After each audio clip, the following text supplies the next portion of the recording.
na terceira carta de João, não é mensagem não, só o toque da campanha de oração hoje, ele diz no segundo versículo, terceira carta de João, versículo 2, ele diz assim: amado, desejo que te vá bem em todas as coisas. Deus diz: amado, desejo que te vá bem em todas as coisas. Deus deseja que você vá bem em todas as áreas, em todas elas. Ele é assim: e que tenha saúde, como bem vai a tua alma. A tua alma tem que estar bem, né? Aí, consequentemente, tudo vai bem na sua vida. Você tem que olhar para a palavra de Deus. No livro de João, no capítulo 10, existe algo que, se você olhar com os olhos naturais, parece uma contradição. O que? Vamos ver lá? João capítulo 10. Então, só lembrando o pessoal de casa que podem fazer um pedido, como vocês aqui, pedido mesmo escrito, né? E deixar comigo que meia-noite eu vou estar dobrando os joelhos diante de Deus e clamando o favor dos céus, clamando uma resposta de Deus para você, clamando essa resposta que você tem pedido em alguma área da sua vida, em algum setor da sua vida. Você está pedindo, está clamando, está suplicando. Deixa o pedido conosco, nós apresentamos a Deus hoje meia-noite. Vamos mudar o mês, novembro para dezembro. Alguém viu novembro passar por aí?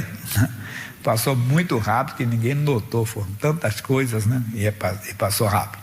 Bem, na verdade vos digo que aquele que não entra pela porta no curral das ovelhas, mas sobe por outra parte, é ladrão e salteador. Aquele, porém, que entra pela porta é o pastor das ovelhas. Quem é o pastor das ovelhas? Jesus. Mas está dizendo aqui que ele entrou pela porta. No versículo 9, o que diz o versículo 9? Eu sou a porta. Se alguém entrar por mim, salvar-se-á. Entrará e sairá e achará pastagem. A pessoa diz: pastor Jaime, se ele é a porta, como é que ele pode entrar pela porta? Bem, Jesus é a porta para o reino de Deus. Para entrar nesse mundo, a porta é o nascimento de mulher. E Jesus teve que nascer assim. Por quê? Porque esse mundo foi entregue ao homem. Foi entregue ao homem. Então Adão pecou, veio o dilúvio depois, né, das gerações de Adão, e continuamos com Noé, a humanidade. Então, mas foi entregue ao homem. Então Jesus não podia entrar neste mundo como Deus. Teve uma ocasião em que ele, entenda-me, estava orando, e numa sinagoga, ele expulsou o demônio de um homem, e os demônios tentaram confundi-lo. Ele nem discutiu, ele sabia quem era. Eu vou voltar aqui já. É aqui do lado, Lucas 4:31. Veja só, Lucas 4, versículo 31. E desceu a Cafarnaum, cidade da Galileia, e os ensinava nos sábados.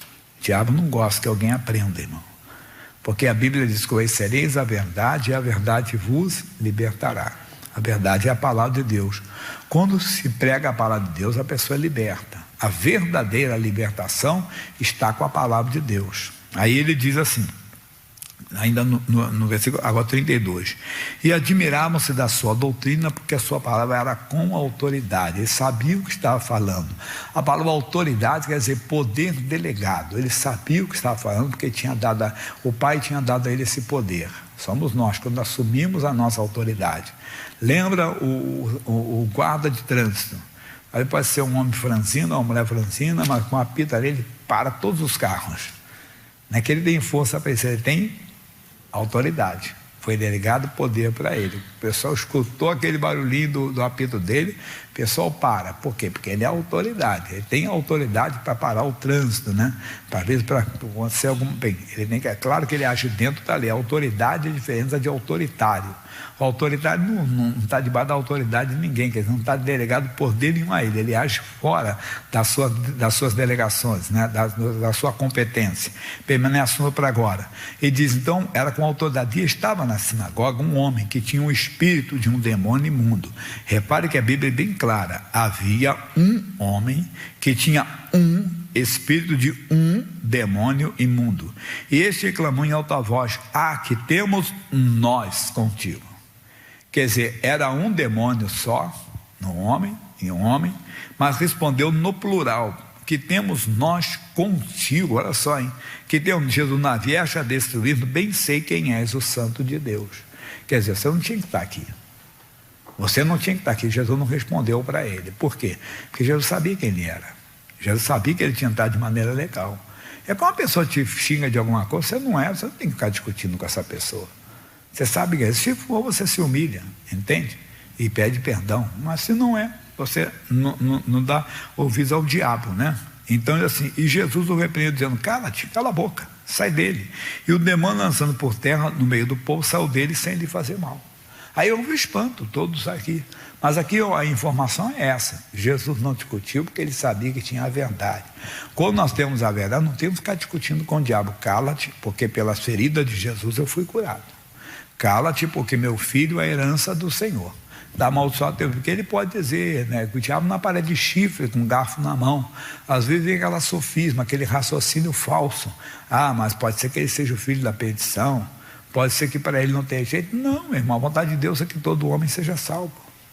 Tem oração que no curso Fé, o missionário R.S. ele fala, usar a famosa frase, se for a tua vontade, não cabe, irmão. Senhor, meu filho está nas drogas, se for a tua vontade, liberta. Mas Deus quer ele nas drogas, então? É porque pode ser que Deus tenha um plano através daquele vício. Não tem, irmão. Deus não vai usar a obra do diabo para fazer a obra dele. Existe a permissão, entenda? Existe a vontade de Deus. A vontade de Deus está na palavra. Agora você não anda na palavra, tem a permissão. Andando para o inimigo entrar, ande na palavra, caminhe na palavra. Mas aqui essa informação, Jesus então não discutiu porque ele sabia quem era. Ele tinha entrado pela porta, ele tinha nascido de mulher, ele nasceu de uma mulher, claro que ele foi gerado por obra e graça do Espírito Santo. Jesus não tinha pecado, entenda?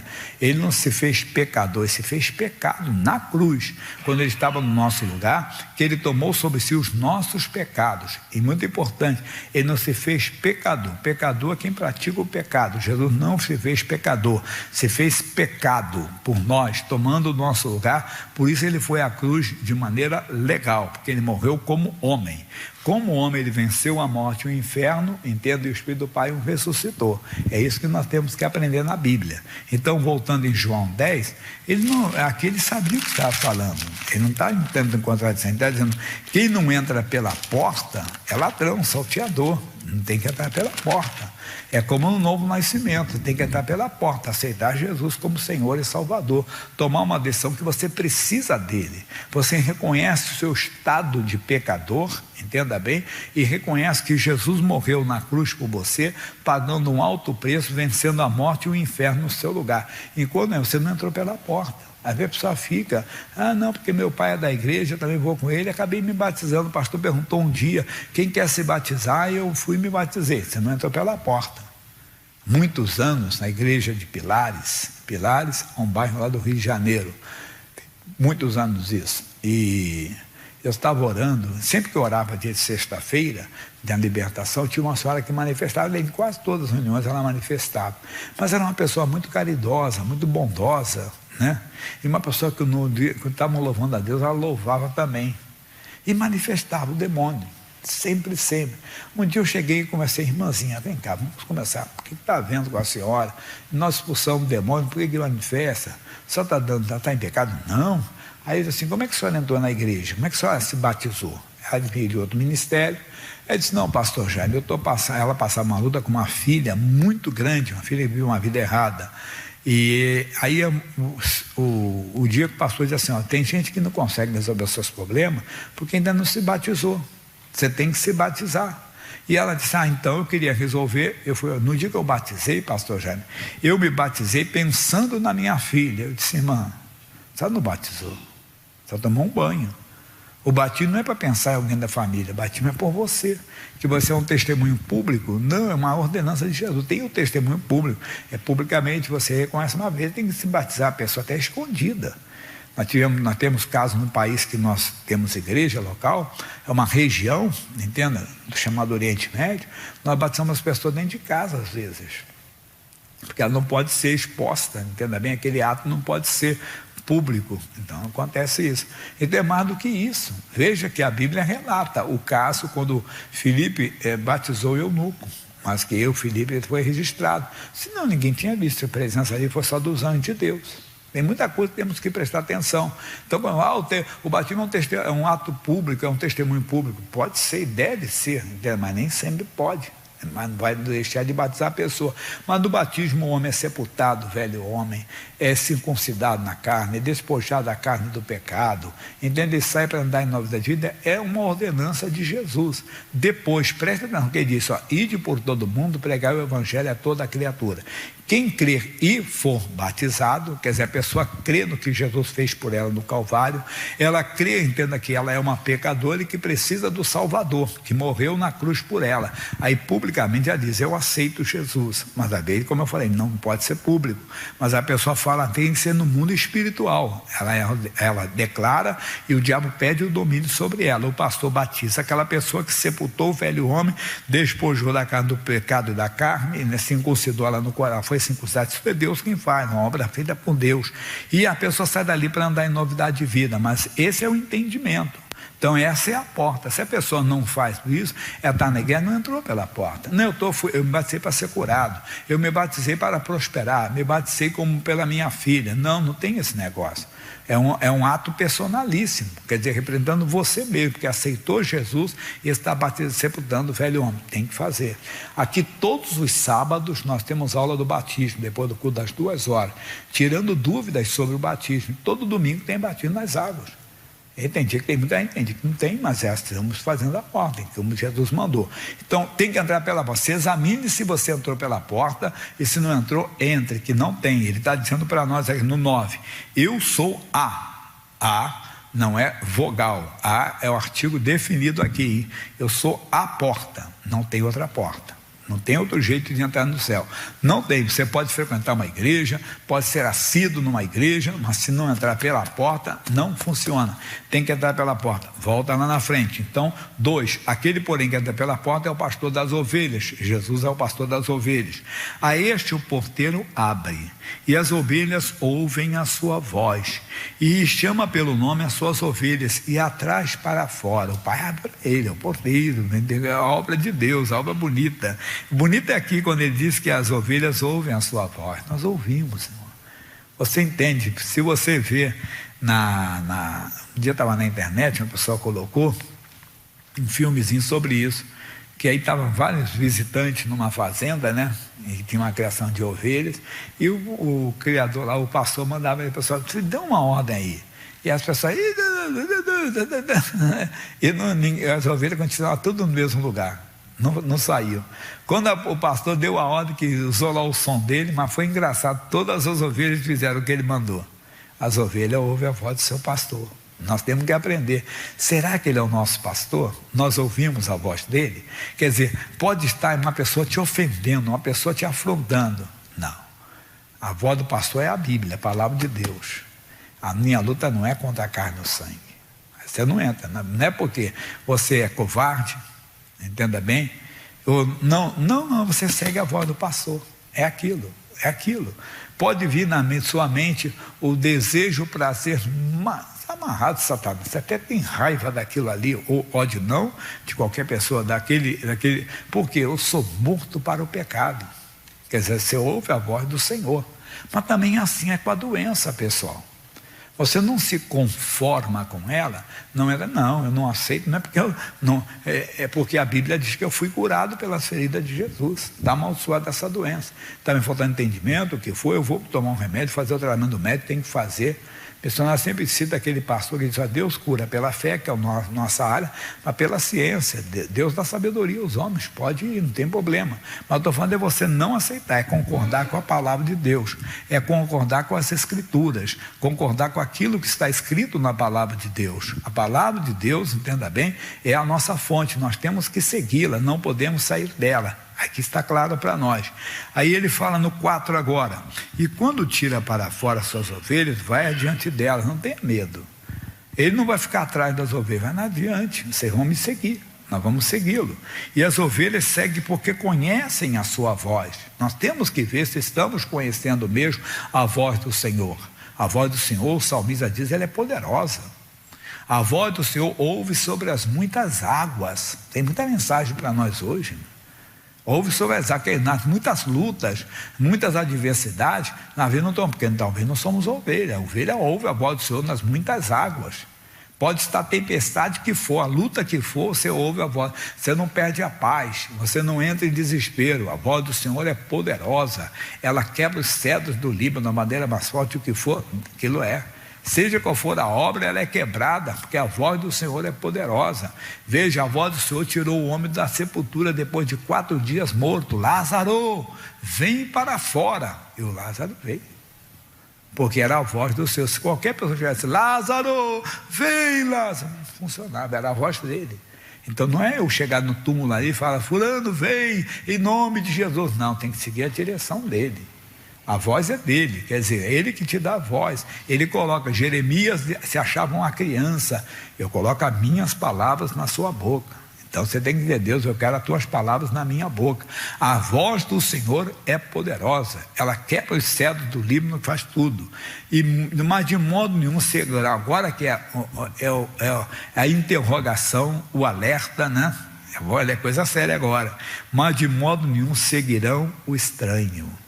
Antes fugirão dele, porque não conhecem a voz dos estranhos. Lembra que eu falei na fazenda, na criação de ovelhas? Pode procurar isso na internet que você vai encontrar esse videozinho lá que colocaram, não sei onde foi no Oriente Médio, ou foi no sul do país, aqui não, no sul não era, que não era em português, não é? Então, amigo, é coisa séria. Os estranhos não vão seguir a voz, não, isso não é Deus.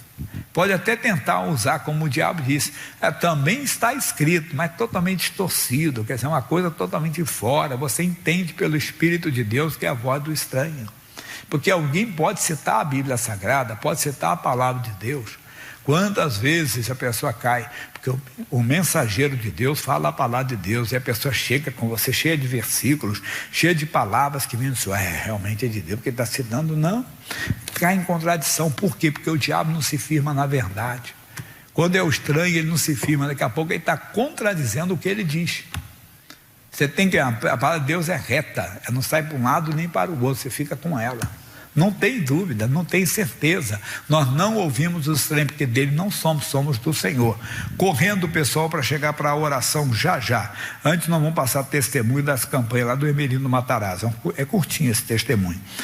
Diz assim, e continuando nessa aí, Jesus disse-lhes essa parábola, mas eles não entenderam o que era o que eles diziam. Tornou, pois, Jesus a dizer, e quando você não entender, eu não estou entendendo, me ensina isso aqui. Ele vai, pode ter certeza de te ensinar. Em verdade, eu digo que eu sou a porta das ovelhas. Olha, ele falando, eu sou a porta das ovelhas. Todos quando vieram antes de mim são ladrões, salteadores, mas as ovelhas não os ouviram. Verdade. Até você ouvir a voz do Senhor. Quantas vezes alguém tentou levar você para uma religião, talvez você foi para vários lugares, até que você ouviu a voz do Senhor, até que você entendeu a voz de Deus, até que você compreendeu as Escrituras, você ouviu.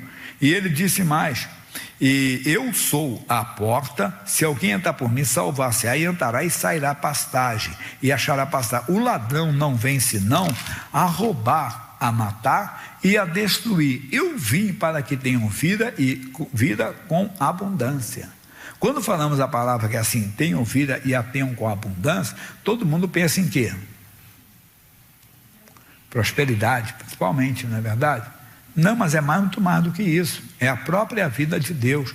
Eu vim para que tenham Zoé, a vida eterna. A vida de Deus, a vida do tipo de Deus, a vida que Deus tem. Quer dizer, existe uma vida nesse mundo, mas existe a vida de Deus, irmão. É essa vida que nós temos que querer. Essa vida é para todos, para quem está morando no palácio ou quem está morando no casebre, tanto faz. Você tem que ouvir a voz de Deus e a vida de Deus entrará. Por isso que as pessoas não entendem. Puxa, mas por que você não faz isso? Porque a Bíblia não diz para não fazer. Mas por que você faz desse jeito? Porque a Bíblia diz para fazer desse jeito. Você ouve a voz de Deus, você é ovelha. Eles não entendem, é a vida de Deus que nós temos. A outra vida é matar, roubar e destruir. A vida é até uma vida que traz até algum prazer para você, mas vai levar você para a destruição. Não que Deus seja contra o prazer dado pela Bíblia. No casamento, é dentro da natureza que Deus mandou, entenda? É marido de uma só mulher, mulher de um só homem, até nos pensamentos. Ali que está a vida verdadeira. Seguir aquilo ali. Aí, mas pastor, você não sabe a mulher que eu tenho, não sabe o homem que eu tenho. Então você tem que santificar o seu marido, tem que santificar a sua esposa, começando a declarar que ele é do Senhor, que o diabo não tem poder sobre ele. A Bíblia diz que os filhos são, não sei, Deus me deu uma cruz, Deus me deu, não castigo, não deu nada. Os filhos são herança do Senhor, o fruto do ventre, o seu galardão. O que é galardão? É um troféu que você tem prazer de mostrar às pessoas. Veja, agora a Copa do Mundo que estamos tendo, vamos, torcemos para isso, né? Vamos falar, creio que é muito difícil, torcemos para isso, para que o Brasil chegue à final e levante lá, o Thiago Silva, se for o capitão, quem estiver como capitão naquele dia, que erga a taça lá, levante, mas ele não pega a taça e esconde, não, ele leva para todo mundo, vai na frente de todo mundo, mostra, depois a CBF vem e fazem desfiles, mostrando a taça para todo mundo, depois a taça fica exposta num lugar, né, numa cidade, numa outra, para todo mundo ver aquele troféu. Assim tem que ser os nossos filhos, mas talvez estamos escondendo os nossos filhos. Mas por quê? Porque não estão nos dando a alegria que deveriam te dar. Temos que lutar. Temos que entrar em oração, mas combate, às vezes é uma verdadeira guerra, de batalhar, porque tem um demônio prendendo ele na bebida, no álcool, na prostituição, ele nos traz vergonha. Quando falando do filho, nós até mudamos um pouco de assunto, porque nós não queremos falar daquele assunto. Na verdade, como casamento, eu sei dizer, louvo a Deus pela vida do meu marido, da minha esposa, você nem gosta de tocar muito no assunto. Outro é saúde, nem fala negócio de saúde não, que eu sou ando doente, não sei o quê. Não, todas as bênçãos devem ser publicadas, nós temos que lutar. Para que, como? Ouvindo a voz do Senhor. Ele vai nos levar o quê? Lembra do Salmo 23, o Senhor, meu pastor, que guia minhas águas tranquilo aos pastos verdejantes, mas ainda que eu passasse pelo vale da sombra, não temeria mal algum, mesmo quando você enfrenta uma luta, você enfrenta de cabeça erguida, você tem uma convicção que Deus está contigo, você tem uma convicção que Deus está do seu lado, por isso você não esmorece, você não se abate, você não se deprime na luta, você tem a convicção do pastor, ele está na frente, você ouve a voz dele, e se deixou de ouvir, pede misericórdia, talvez eu não ouvi, talvez o lobo me enganou, o estranho, né? Vai. Terminando, pessoal, eu sou o bom pastor dá a sua vida pelas ovelhas, foi o que aconteceu, ele foi na cruz como bom pastor, ele deu a sua vida por nós, Deus amou o mundo de tal maneira, que deu o seu Filho unigênito, para que todo aquele que nele crê, não pereça, mas tenha vida eterna.